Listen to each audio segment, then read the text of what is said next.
kita mulai. Yesus Kristus sudah datang ke tengah-tengah manusia. Mari kita hayati kehadirannya yang mendatangkan sukacita bagi dunia.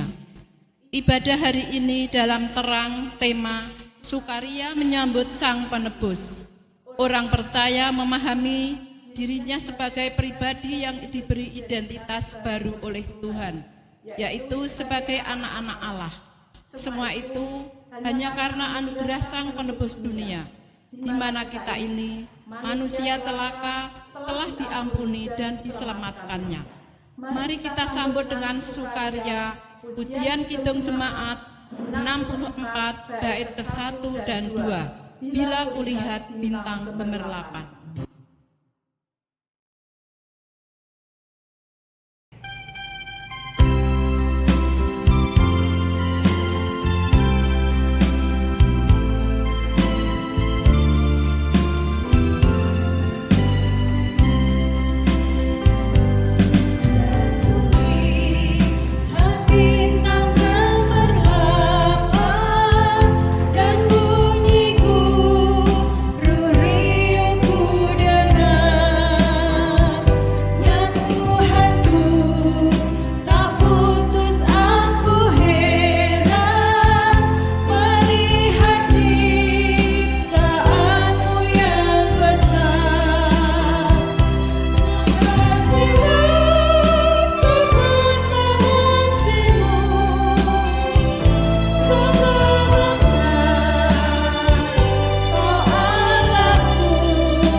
Pertolongan kita adalah dari Tuhan yang menciptakan langit dan bumi, laut dan segala isinya.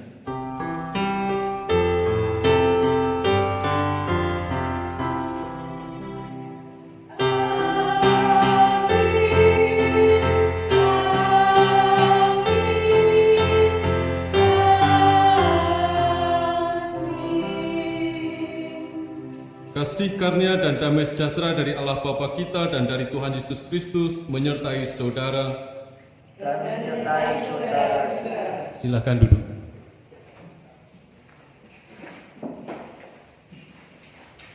Seringkali orang tahu apa yang baik tapi belum tentu melakukannya. Kedagingan masih sering menguasai hati dan pikiran manusia, sehingga buah perbuatan yang dilakukan bukan apa yang benar. Demikian juga keegoisan seringkali menjadi penghambat untuk menyambut karya Tuhan dalam hidup, sehingga tidak mudah berduka cita di tengah orang yang berduka cita dan bersuka cita di tengah orang yang bersuka cita. Mari kita akui itu semua dalam doa pribadi. Mari kita berdoa.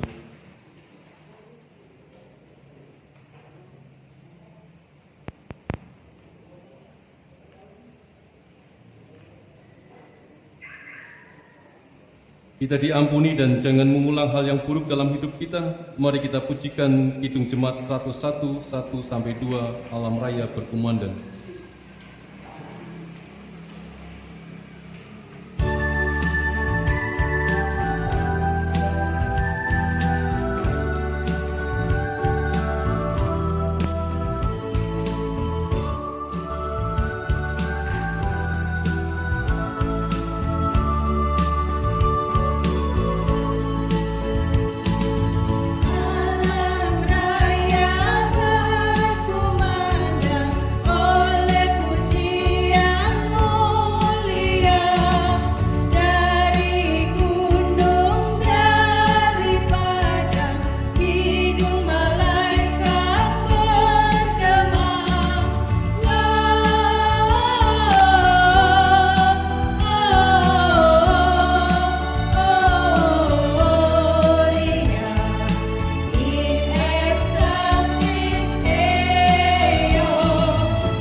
Di minggu sesudah Natal ini, mari kita bersama-sama akan mendengarkan sabda Tuhan dari Injil Lukas pasal 2 ayat 15-21. Mari kita berdoa. Kami ingin mendengar sabdamu, berfirmanlah, kami siap untuk mendengar. Dalam Kristus Yesus. Amin. Di Lukas pasal 2 ayat 15-21 yang demikian sabda Tuhan. Setelah malaikat-malaikat itu meninggalkan mereka dan kembali ke surga, gembala-gembala itu berkata seorang kepada yang lain, marilah kita pergi ke Bethlehem untuk melihat apa yang terjadi di sana, seperti yang diberitakan Tuhan kepada kita. Lalu mereka cepat-cepat berangkat dan menjumpai Maria dan Yusuf dan bayi itu yang sedang berbaring di dalam palungan. Dan ketika mereka melihatnya, mereka memberitahukan apa yang telah dikatakan pada mereka tentang anak itu.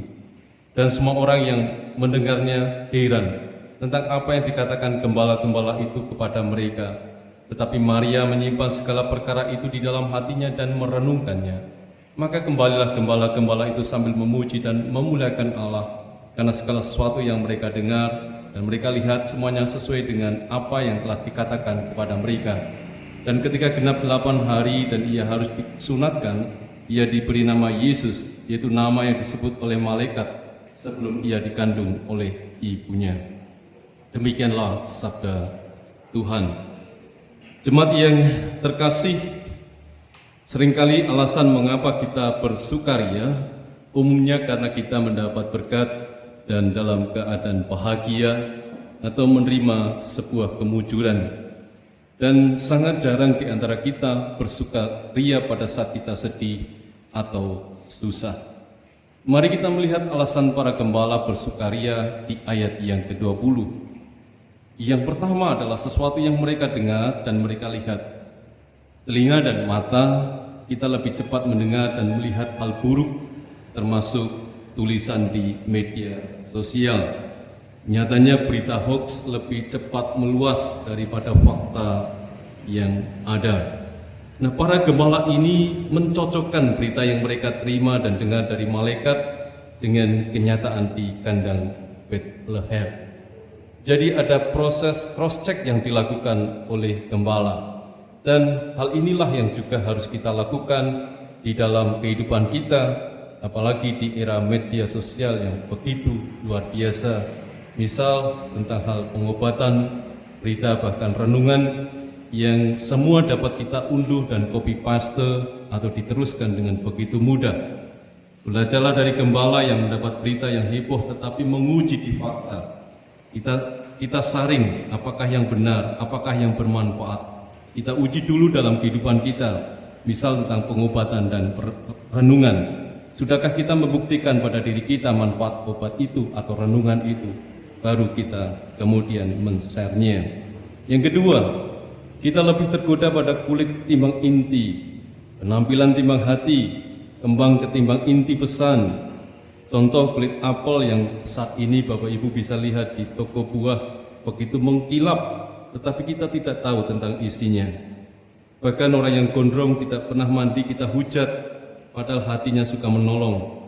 Kita memuja mereka yang rapi dan berjas, padahal mencuri atau korupsi. Kita suka dengan kata-kata yang manis, kata-kata yang memuja dan panjang, sehingga pesan intinya terlupakan. Kulit dari kelahiran adalah palungan, kotor, reget jenes, ora sopan, ora ilok.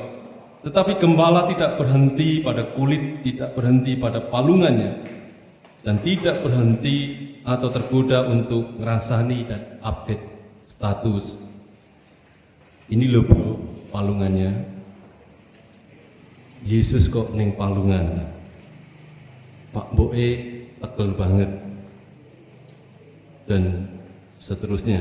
Yang gereja kok sandalan, pendeta kok udut, calon pendeta gondrong, kayak calon pendeta kikaji ngundang winangun.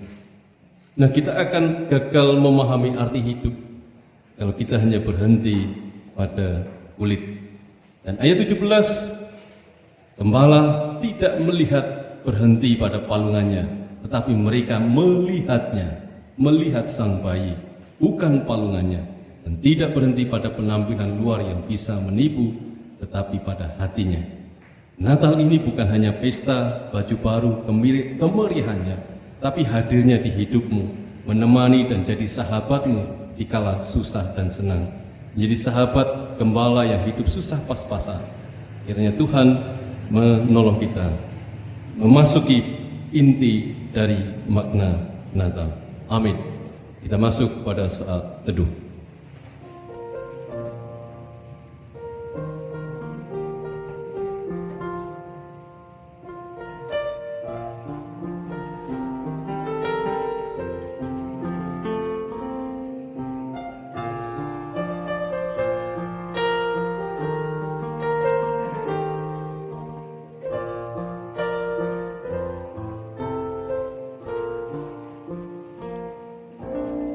Mari kita berdoa.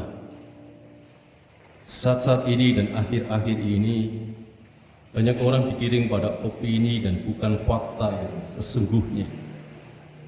Dan gembala melakukan cross-check ketika menerima berita dari malaikat, melihat langsung kebenaran dari berita itu.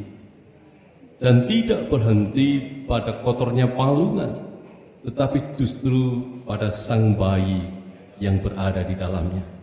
Dan ajarlah kami untuk hidup bukan hanya berhenti pada kulitnya, tetapi juga menguji setiap hati, setiap isi, setiap pesan yang ada, yang kami jumpai, yang kami lihat, yang kami baca dalam keadaan apapun. Kiranya pesan Natal ini dapat tersampaikan dalam hidup kami, bukan hanya soal kemeriahan, soal pesta, tetapi kehadiranmu bersama kami, kehadiranmu dalam keadaan apapun di antara kami. Terima kasih ya Tuhan, kiranya Natal ini yang sudah kami lalui, yang sudah kami lewati dan kami rasakan, terus kami tangkap maknanya dan terus kami beritakan isinya. Di dalam Kristus Yesus, amin.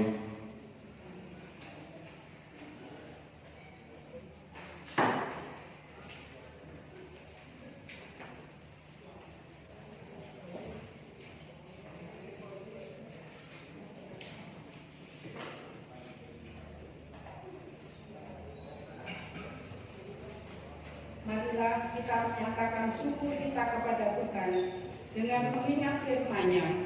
Di dalam 1 Tawarik 29 ayat 17a yang demikian bunyinya. Aku tahu ya Allahku bahwa Engkau adalah penguji hati dan berkenan kepada keikhlasan. Maka aku akan mempersembahkan semuanya itu dengan sukarela dan tulus ikhlas. Dan sekarang umatku yang hadir di sini telah kulihat memberikan persembahan sukarela kepadamu dengan sukacita. Setelah mendengar ayat nas di atas, marilah kita mengumpulkan persembahan dengan diiringi kidung jemaat 85 bait 1 dan 2 Kusongsong bagaimana. Yesus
persembahan ini dalam doa.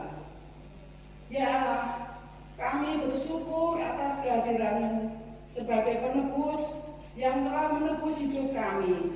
Maka kami pun menganggap panggilan-Mu dengan tetap mengusahakan untuk memiliki hati yang tulus ikhlas. Sertai kami ya Allah.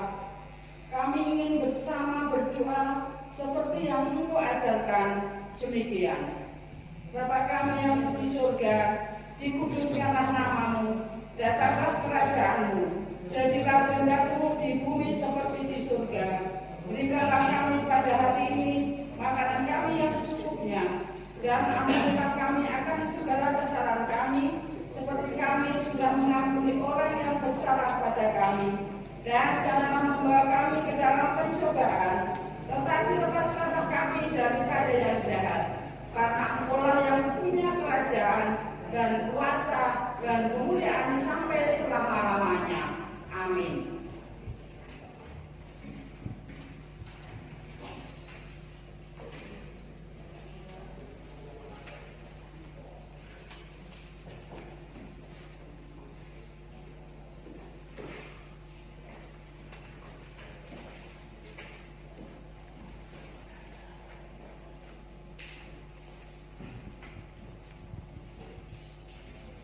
Marilah kita bangkit berdiri bersama orang percaya di segala abad dan tempat.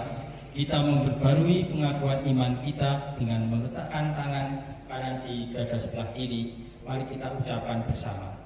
Aku percaya kepada Allah Bapa yang Maha Kuasa, Khalik langit dan bumi, dan kepada Yesus Kristus, Anak yang tunggal Tuhan kita, yang dikandung daripada Roh Kudus, lahir daripada anak darah Maria, yang menderita di bawah pemerintahan Pontius Pilatus, disalibkan, mati dan dikuburkan, turun ke dalam kerajaan Allah.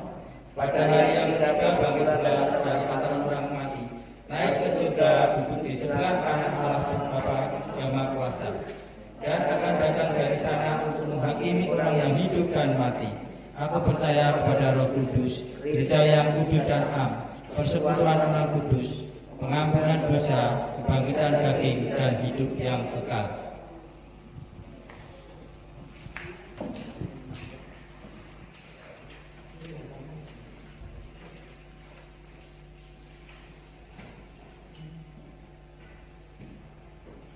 Pulanglah dengan damai sejahtera, lakukanlah perintah Tuhan dan hiduplah bagi Dia.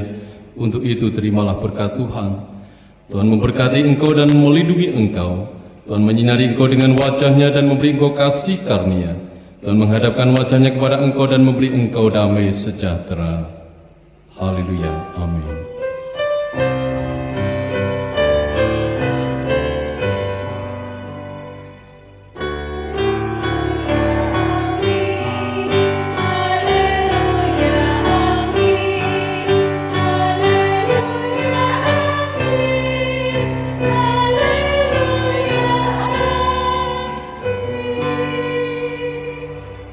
Penebus telah datang, mari kita terus tersenyum dan berseri dalam menyambut hari esok.